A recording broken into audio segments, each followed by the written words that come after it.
أعوذ بالله من الشيطان الرجيم. Aku berlindung kepada Allah dari godaan syaitan yang terkutuk. Bismillahirrahmanirrahim. Dengan nama Allah yang Maha Pengasih, Maha Penyayang.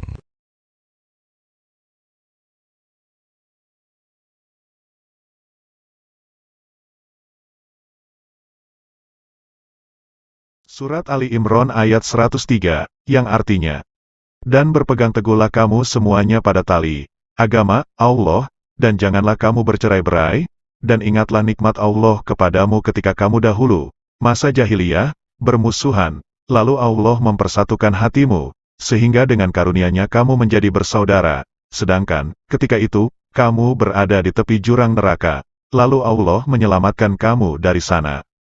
Demikianlah, Allah menerangkan ayat-ayat-Nya kepadamu agar kamu mendapat petunjuk. Firman Allah, dan berpeganglah kamu semuanya kepada tali agama Allah, dan janganlah kalian bercerai-berai. Menurut suatu pendapat, yang dimaksud dengan hablillah ialah janji Allah. Seperti yang disebutkan di dalam ayat selanjutnya, yaitu firman-Nya. Mereka diliputi kehinaan di mana saja mereka berada, kecuali jika mereka berpegang kepada tali agama Allah dan tali perjanjian dengan manusia. Quran Surat Ali Imran ayat 112. Yakni janji dan jaminan. Menurut pendapat yang lain, yang dimaksud ialah Al-Quran. Sebagaimana yang disebutkan di dalam hadis Al-Haris Al-Awar, dari sahabat Ali secara marfu, mengenai sifat Al-Quran, yaitu Al-Quran adalah tali Allah yang kuat dan jalannya yang lurus. Sehubungan dengan hal ini terdapat hadis yang khusus membahas mengenai makna ini. Untuk itu Imam Al-Hafiz Abu Ja'far At-Tabari mengatakan, telah menceritakan kepada kami Said ibnu Yahya Al-Umawi, telah menceritakan kepada kami Asbat ibnu Muhammad, dari Abdul Malik ibnu Sulaiman Al-Azrami, dari Atiyah, dari Abu Said yang menceritakan bahwa Rasulullah pernah bersabda, Kitabullah, Al-Quran adalah tali Allah yang menjulur dari langit ke bumi. Ibnu Murdawai meriwayatkan dari jalur Ibrahim ibnu Muslim Al-Hijri, dari Abu Ahwas, dari Abdullah yang menceritakan bahwa Rasulullah pernah bersabda, sesungguhnya Al-Quran ini adalah tali Allah yang kuat. Dia adalah cahaya yang jelas, dia adalah penawar yang bermanfaat, perlindungan bagi orang yang berpegang kepadanya, dan keselamatan bagi orang yang mengikuti petunjuknya. Telah diriwayatkan dari hadis Huzaifah dan Zaid ibnu Arkam hal yang semisal. Waqi mengatakan, telah menceritakan kepada kami Al-Amasi, dari Abu Wail yang menceritakan bahwa Abdullah pernah mengatakan, bahwa Rasulullah pernah bersabda kepadanya, sesungguhnya jalan itu adalah tempat lalu lalang, setan-setan selalu datang kepadanya. Hai Abdullah, ambillah jalan ini, kemarilah, tempuhlah jalan ini. Maka mereka berpegang kepada tali Allah karena sesungguhnya tali Allah itu adalah Al-Quran. Firman Allah, dan jangan kalian bercerai-berai. Allah memerintahkan kepada mereka untuk menetapi jamaah, kesatuan, dan melarang mereka bercerai-berai. Banyak hadis yang isinya melarang bercerai-berai dan memerintahkan untuk bersatu dan rukun. Seperti yang dinyatakan di dalam kitab Sahih Muslim melalui hadis Suhail ibnu Abu Soleh, dari ayahnya, dari Abu Hurairah, bahwa Rasulullah pernah bersabda, sesungguhnya Allah ridho kepada kalian dalam 3 perkara dan murka kepada kalian dalam 3 perkara. Allah ridho kepada kalian bila kalian menyembahnya dan kalian tidak mempersekutukannya dengan sesuatu pun, bila kamu sekalian berpegang teguh kepada tali Allah dan tidak bercerai-berai, dan bila kalian saling menasihati dengan orang yang dikuasakan oleh Allah untuk mengurus perkara kalian. Dan Allah murka kepada kalian dalam 3 perkara, yaitu qil dan qol, banyak bicara atau berdebat, banyak bertanya dan menyia-nyiakan, menghambur-hamburkan harta. Bila mana mereka hidup dalam persatuan dan kesatuan, niscaya terjaminlah mereka dari kekeliruan, seperti yang disebutkan oleh banyak hadis mengenai hal tersebut. Sangat dikhawatirkan bila mereka bercerai-berai dan bertentangan. Hal ini ternyata menimpa umat ini, hingga bercerai-berailah mereka menjadi 73 golongan.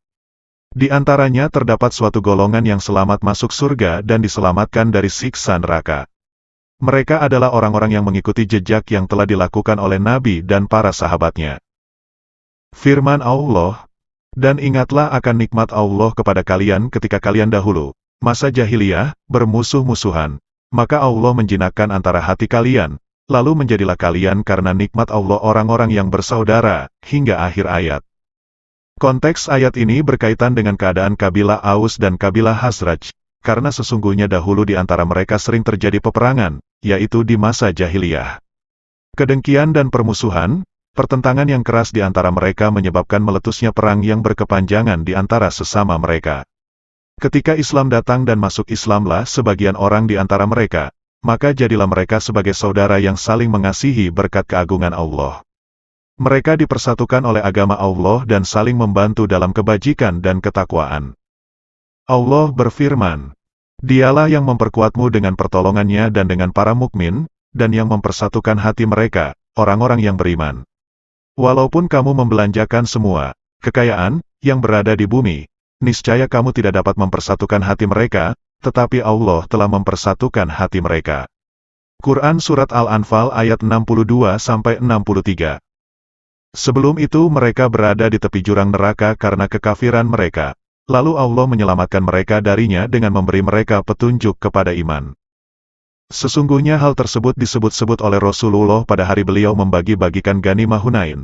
Lalu ada sebagian orang yang merasa kurang puas karena ada sebagian yang lain mendapat bagian yang lebih banyak daripada mereka.